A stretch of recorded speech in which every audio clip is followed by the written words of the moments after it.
what I call two main spots. And I've normally run a crew of 3 dudes for a very, very long time. There's been times where I've had 6 or 7 employees on bigger jobs or for a period of time, maybe a year or 2. But for the most part, I've always had like my right-hand man, and then I've always had my laborers. And to go down the chain of laborers, I've had 4 right-hand men. Normally they've lasted for a very long time. My laborers have also lasted for a few years here and there, but I've always had kind of issues with these $450, $500, $550 a week people. And I've always needed them to do stuff around my job sites. So when we get onto a job site, like, bro, I need these mulch bags moved from here to the back of the job, right? Or I need this fence taken up, or I need these plants moved around, or I need you to rip out these bushes because the bobcat won't fit in there, etc., etc., etc.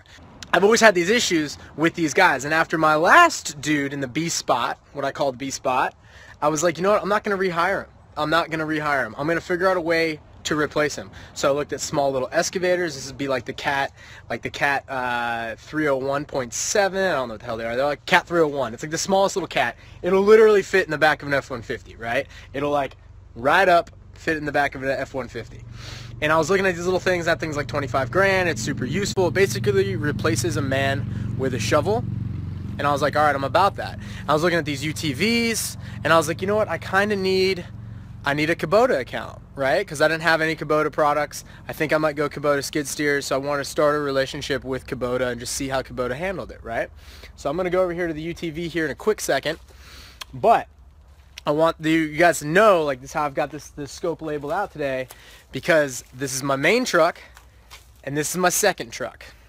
Obviously, we've got R1 across the way. She's kind of in the process of being built. It's going to be for, like, the guys taking out mulching. But I've got my main truck. You could call it your lawn truck, kind of the truck that you have like when you're mowing lawns. I had an F-250, and then I got into Bobcats, and I ran that F-250 for years with the Bobcats, and then I got into hauling 2 Bobcats, which is almost basically illegal, and so I got this truck. I do regret getting rid of my F-250, but I've got this truck. I like it. It's good. And then I've got the mini truck. And the reason I'm going to talk to you guys about the mini truck is if you're getting to the point in your lawn business where your first truck's pretty maxed out and you're looking at getting a second truck, getting the mini truck might be the way to go, especially if your lawn accounts are tight. So I'm going to talk to the kids first, the 14, 15, 16-year-old dudes. A couple of you guys have these. A couple of you guys actually have go-karts. And that gets you around a neighborhood and expands what I call your range around mom and dad's house, right? So now you're able to mow not only the neighbors' yards, not only people down the street, but now you're able to kind of go a little bit. What's useful about this little truck, and the reason I got it was financed this little truck. I spent too much on this little truck. Originally it was like 11.5, something like that. I added some options to it. Not a lot of options. You can get it you can get plows on it. You can get AC and a closed cab on it. You can get a lot of different things on it. End of the day, taxes, the whole thing, I was at 14 grand. So it's 14 grand. I didn't have to put down anything on it, and it was a $225 a month payment. Now, my B team people was paying about $2,400 a month.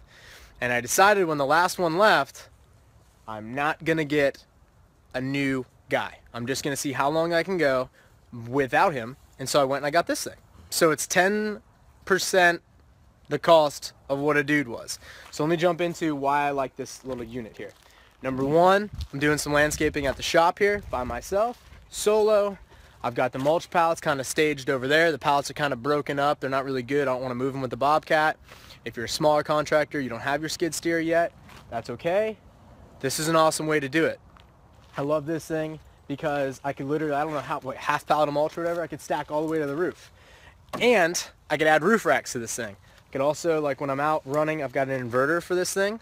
So I leave the truck on and it'll pump 30 amps of power. And I run all my electric tools off of it. So hedgers, I can run trimmers off of it. I can run anything electric. I think the future is electric. If I can run anything electric off of this thing, I can actually power this house off of this thing with the inverter. It's got a winch up front that's not installed because Casey hasn't been able to figure out how to install it.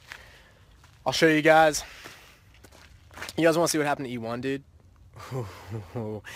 That bumper's no bueno. Let me see if I can flip this guy around. There she goes. All right, so it's got a reese hitch up front, kind of comes stock with the reese hitch. I researched the UTVs a little bit when I went and bought it, And then it's got a Reese hitch in the back. And then the issue that we're having now, not the issue, but we're putting a plug for the winch on both the front and the back. So if you get stuck in the front or the back, you can just move the winch around and just plug it in, and boom, you're live. You've got your winch back.